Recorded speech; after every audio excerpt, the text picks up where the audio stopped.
being found, I call the Appointments Committee meeting of the Gardner City Council to order for November 2nd at 3:30 p.m.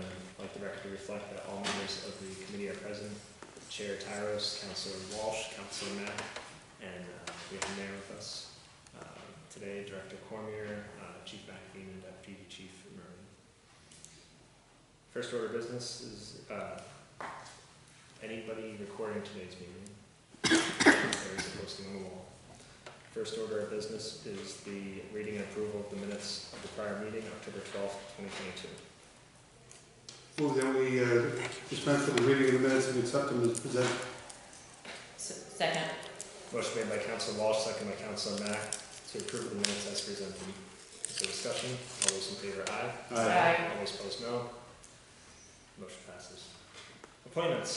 Item 10811, a measure confirming the mayor's appointment of Joshua Cormier for the position of Director of Purchasing Civil Enforcement for a term expiring October 11th, 2025. Mr. Mayor. Thank you very much, Mr. Chairman.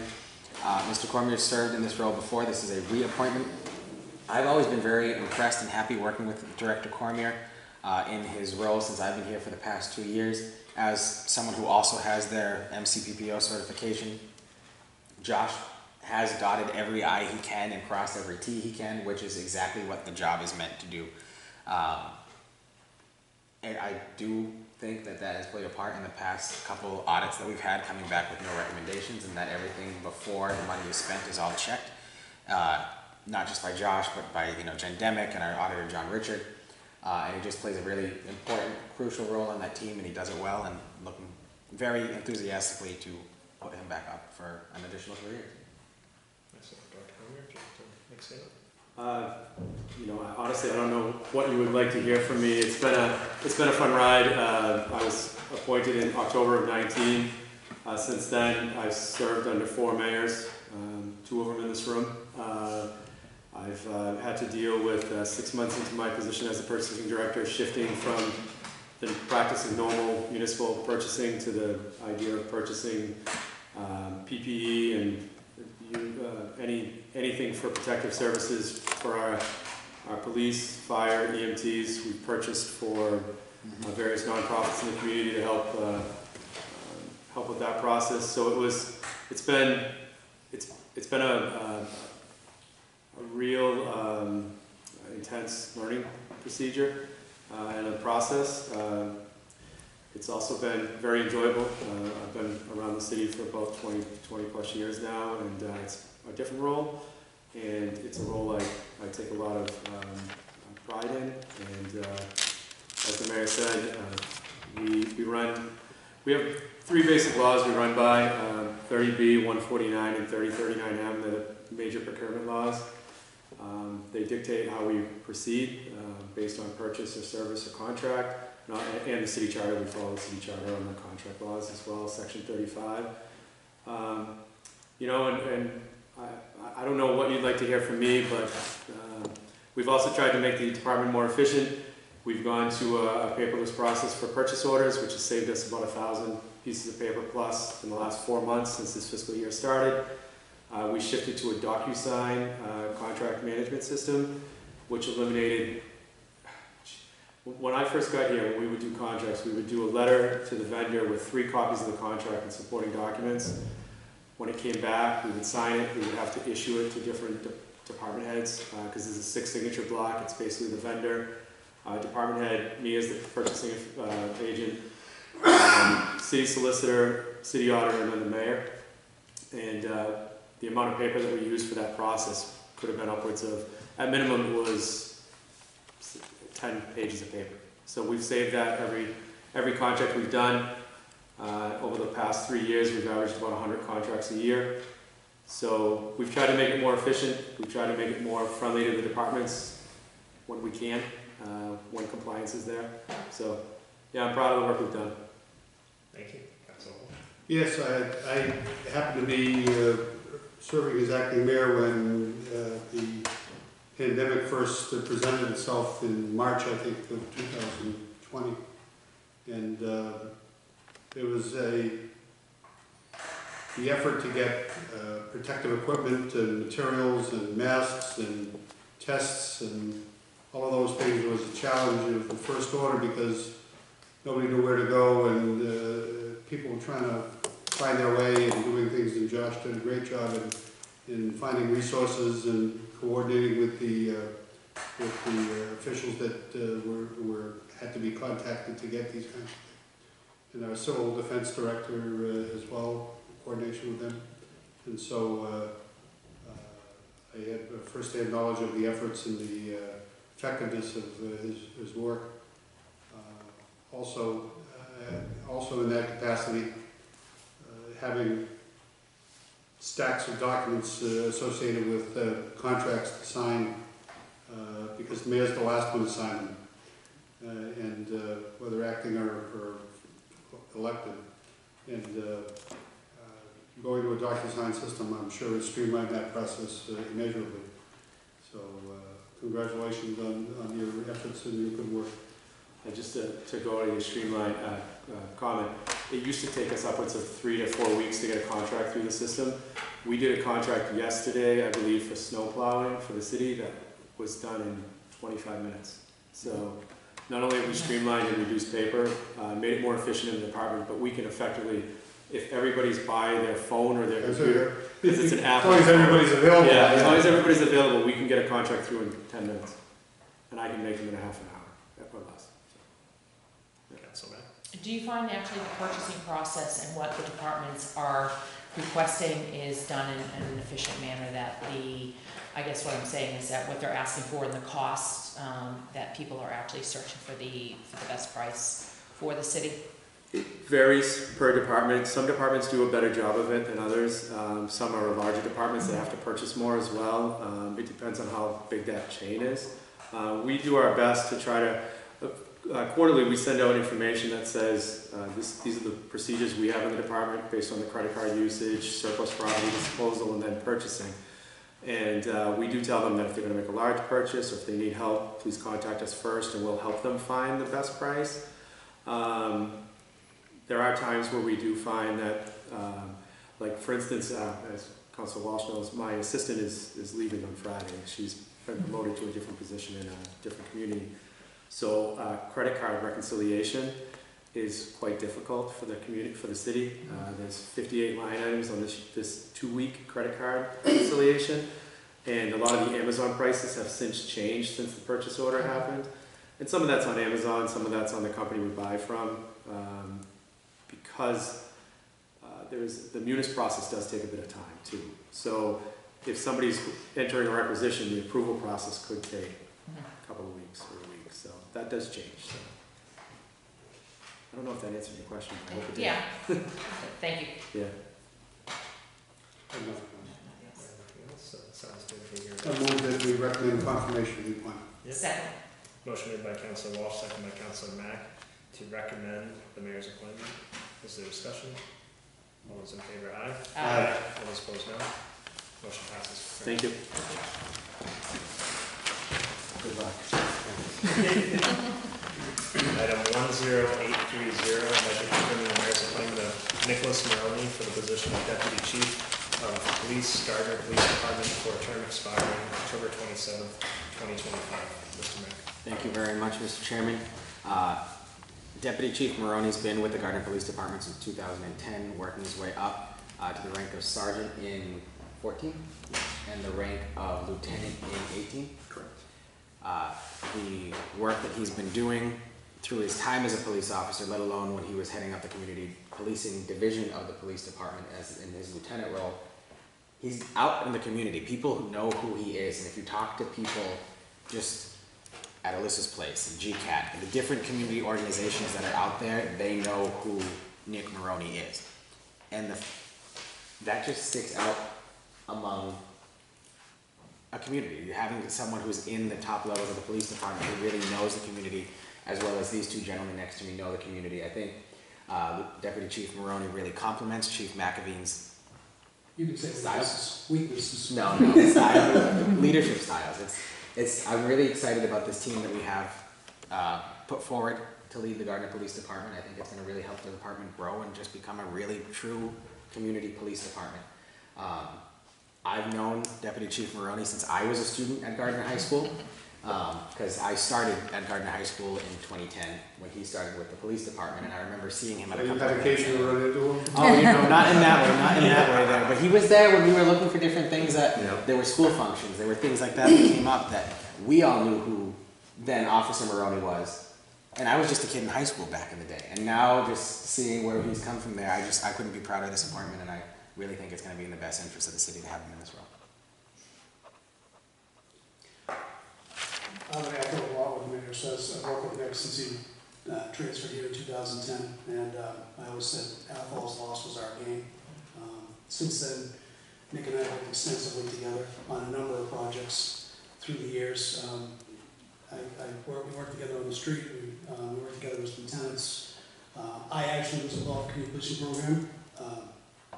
I don't have to hold a candle to what he's done with the community policing program in the city.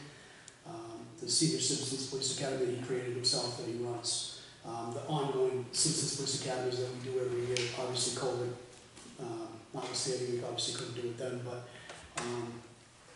the Junior Police Academy, I mean, the programming that he's created for the community and been involved in the community is nothing short of spectacular. And we hear it from other communities like, well, how did you do that? Or what did you do? And I'm like, I always say it's him. Forward-thinking, progressive.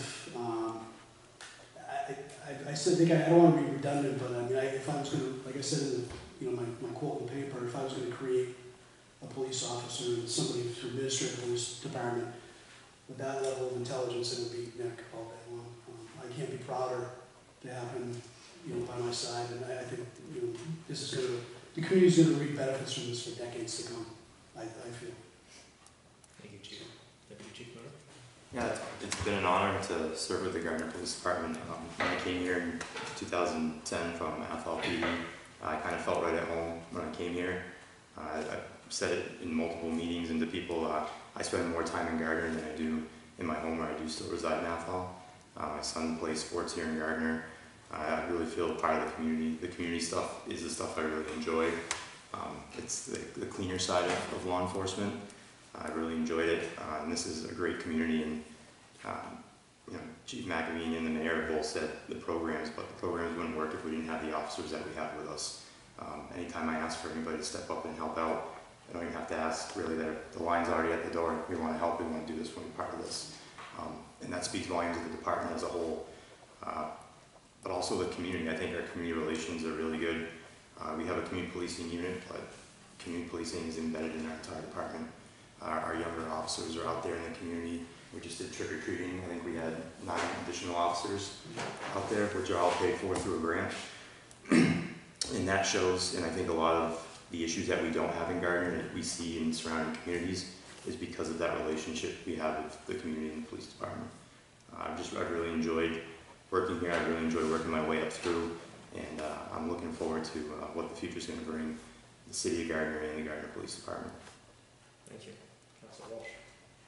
2 questions. Although you've just been on a temporary appointment as a deputy chief for a short period of time, there was a period of time even before that you were kind of in a de facto role of a similar capacity, and there was kind of a void to fill. Yep. And that goes back a few months. Yes. So I'm wondering, I have 2 questions. One, and now that you've been serving either in a de facto role or in a temporary role in a senior management position, what has been the biggest challenge for you? Number 1. Number 2, what have you learned from performing those duties during that period of time?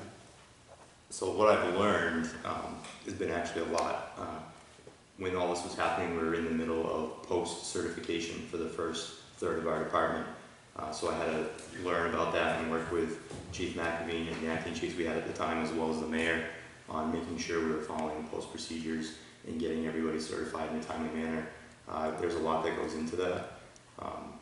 I've learned that the budget, learning some budgeting stuff, what goes into it, really what our actual budget was. That was kind of the first time I've ever had a look at what our budget was, or where I've been involved in what's involved in the budget. So I've learned that. I feel like I took a pretty quick crash course on that. And that first question, What's the biggest challenge? the biggest challenge, getting used to people calling me deputy chief. That's weird. But I think the biggest challenge is just trying to get a handle on my time management. Where I was the community policing lieutenant, I was always saying yes, yes, and now I have other things I have to do, but at the same time I don't want to push anybody away in the community, and I want to be involved in community stuff still. So trying to blend that and make that work has been a challenge, but I feel like it's a challenge I'm going to accept because I want to bring a different look to this position, more in community involvement and continuing the work I've done as a lieutenant and not just, oh, now it's somebody else now doing this. Also, it's a paramilitary organization of various sorts. What has that role changed for you? I know in the past the deputy chief has been the kind of the hard ass. Excuse my language. And Principal's office. Yeah. Principal's office. deputy Yeah. principal. Yeah. Assistant principal. Assistant, Yeah. I'm approaching it the same way I've approached all the other roles I've had in leadership. People understand I do have a job. I think I've found a good approach to it where I can still be hard on things, but people understand where I'm coming from because I'll sit down and I'll have those conversations. I'm willing to have those difficult conversations. Communication. Communication's huge. That's how we figure out things, right? If there's a lack of communication, there's a huge breakdown, and I'm a big proponent of communication. Sometimes I might over-communicate, but I'd rather do that than be targeted as not communicating at all. Thank you. I've had the pleasure of working with the deputy chief through the Handle with Care initiative through the Gardner Public Schools, which has been key to not only the school counselors, but the mental health coordinators and the teachers. The communication between the police department and the support systems of the Gardner Public Schools is very important. There's a lot going on in these children's lives, and I hope that initiative continues, even though you're still in your new role, because that was key under the deputy chief's tutelage. But I just want to commend the collaboration that you both had, during the vacancies at the police station. I heard nothing but positive things from other officers during that time. And I think in getting back to what Councilor Walsh was referring to is, it's just like being an assistant principal, you never forget where you came from, being that Right. teacher in front of the classroom, and you worked your way up through the ranks. And I think that, and it's not like you've been out of the classroom for 20 years and you've forgotten what it's about. So I just think that you can bring nothing but positives to, your role. And not stay, and it's great not to hear you don't want to spend all the time in the office, that you still want to be out there, with the public. So I commend, you for stepping up to this responsibility. And as I said, it's nothing but a positive for the Gardner community. Thank you. I was really looking forward to this appointment, and I think made an excellent choice in our community, both the chief and deputy chief. Entertain a motion. So moved. Move the second motion to recommend confirmation. Motion made by Councilor Mack, second by Councilor Walsh, to recommend the mayor's appointment. All those in favor? Aye. All those opposed? Motion passes. New business, Councilor, Mr. Mayor. Thank you, Mr. Chairman. So obviously now that we have gone through at least begun the process with one of them of promoting Chief McAveen and Deputy Chief Maroney, we have 2 open lieutenant positions in the police department. We are still waiting on the legislature to act on the civil service bill. It seems to be stuck in the House committee on 3rd reading with 32 other civil service removal bills statewide. It seems like the Civil Service Commission itself is the one who is fighting these bills. Deputy Chief Maroney mentioned the post certification. That's the new police reform bill certification process that almost duplicates certain aspects of civil service and makes civil service a little obsolete. That's the word I was looking for, thank you. So I think they're seeing the writing on the wall and really pushing back on those matters. But we don't have anyone on the lieutenant's civil service test. So they're in working with Chief McAveen, who sent out, requests for interest in these positions. Chris Starzinski and Roger Cormier are going to be acting sergeants in the department, and John Chesnowski and Matt Arsenault are going to be the acting lieutenants, with acting Lieutenant Chesnowski overseeing the Community Police Department and acting Lieutenant Arsenault overseeing the Detectives Bureau at the Police Department as well. We are planning on we are preparing to pull a civil service list to fill the 5 vacant patrol vacancies that we have in the department right now. On top of that, Detective Kalamaga. Detective Colamaga his retirement is effective November 30th, and Officer Lawrence isn't far behind. So be 2 more vacancies. We could send them down by February. We have one in the academy now.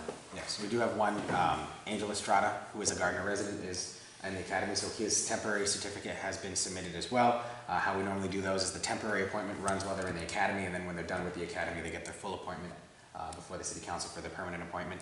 That is a civil service hire. If the legislature does not vote on the civil service home rule petition that we have submitted by January 1st, it has to restart the process from the beginning. So we are planning on getting everything ready for that plan B if we do have to finally just pull the civil service list, just because we need people to fill these roles. When the list gets pulled for patrol officers, we'll also call for the sergeants and lieutenants exam if nothing has happened yet, just so we can get all of this filled and put together. No one ever expected the legislature to be sitting on a home rule petition like this, but when you had 30 municipalities statewide, including Gardner and Leominster, submit requests to be removed from civil service all at once, the Civil Service Commission started to push back on those bills. So that's where we are in those matters. Do we have any feel from our local delegation about what the prospects are for passage? It can be done in an informal session. It doesn't have to be in a formal setting, so there is a chance that it could happen before the end of the year. So it's passed the House and this... It's still in 3rd reading in the House, so it hasn't gone before the House of School Body and has not started in the Senate. Yeah. But that's all I have for new business at this one. Thank you, Councilor. I have nothing additional. I have nothing. Entertain a motion to adjourn. So moved. Second. Motion made by Councilor Walsh, second by Councilor Mack to adjourn. All those in favor, aye? Aye. Those opposed, no. Motion passes. We stand adjourned. Thank you. Good work. Congratulations. Thank you. I look forward to filling chambers.